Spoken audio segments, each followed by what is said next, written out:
Əziz müsəlmanlar, bu işi təkfirçi sələflər, vəhabilər deyirlər ki, bizdən başqa heç kəs yer üzündə müvəhhid yoxdur. Biz həqiqi müsəlmanlarıq, biz tövhidə qalib.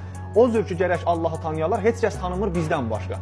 Və Hənəfilərdir, Malikilər, Şafiyilər, Şiələr, Mütəzilələr, Əşailər, kimlər, bunlar hamısı şirk edir, küfr edir. Allahı tanımır bunlar.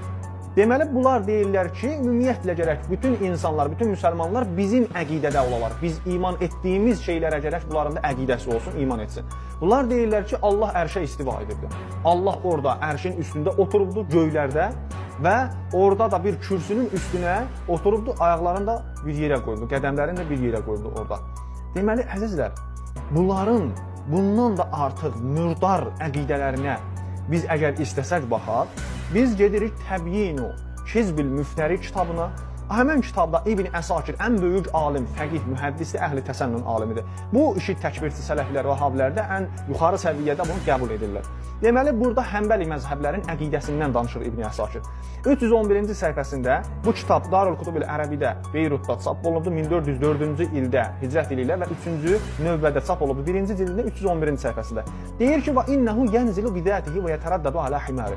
La ilahe illallah, estağfurullah. Deyir ki, bu Həmbəli məzhəblərdə elə bu vəhabilərdir, sələflərdir ki, Əhməd ibn Həmbəl Allahın cism olduğuna qail idi. Ondan sonra İbn Teymiyyə Allahın cism olduğuna qail idi və sonra da bu təfəkküratı dirildən Muhammed ibn Əbdülvahhab bu vəhabilərin qurucusu, bu sələflərin qurucusu oldu. Deməli, bunlar deyirlər ki, Allah Taala öz zatı ilə ərşidən yer üzünə gəlir, nazil olur yer üzünə. Və nə halda gəlir, nə halətdə gəlir bu yer üzünə? Deyir ki, və tərəddədu alə himari. Deyir ki, bir ulağa minibdir və gəlir yer üzünə. Əstağfurullah, la ilahe illallah. Deyir ki, Allah bir ulağa minibdir və yer üzünə nazil olur. Yəni, piyada gələ bilmir yer üzünə. Bir ulağa minib gəlir. Nə surətdədir? Allahları nə surətdədir? Deyir, fi surətin şabin əmrədir. Deyir ki, bir cavan oğlan halətindədir ki, üzündə heç bir tük yoxdur. Mən bilmirəm, təəccübdəyik, vallah. Əgər bunların Allahının üzündə tük yoxdursa, bunlar bir topa hərəsi, bir xal var deyə əslində. Bu bir topa bunlar saqqal qoyubdur. Bəs bunu nəyə qoyur? Sizin Allahınızın üzündə tük yoxdur.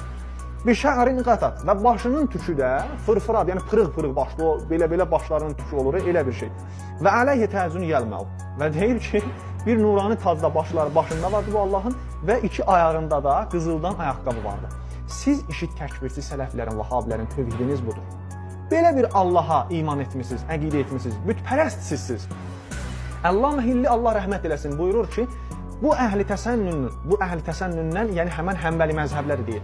Əhli təsənnülərin deyir, bəziləri, Həmbəli məzhəbləri yəni, bəziləri hətta Bəğdadda, İraqda öz evlərinin üstünə aparıb arpa qoyurdular, yonca qoyurdular, yem qoyurdular ki, Allah ki, öz ulağı ilə gəlir yer üzünə, görsün o yoncanı, arpanı görsün, gəlsin bizim evimizin üstünə və bizə bərəkət versin. Bizim hacətlərimizi o yerinə getirsin. Budur, sizin tövhidiniz, əqidəniz Allaha budur. İndi siz müsəlmanlara kafir deyirsiniz. Siz bu Hənəfilərə, nə bilim, Əşairələrə, Mütəzilələrə, Maliki, Şiə, Şafi hamısına kafir bilirsiniz, kafir deyirsiniz və özünüzü müvəhhid bilirsiniz. Halbuki sizin Allahınız budur. Bir ulaqla yer üzünə gəlir. Budurmu sizin Allahınız?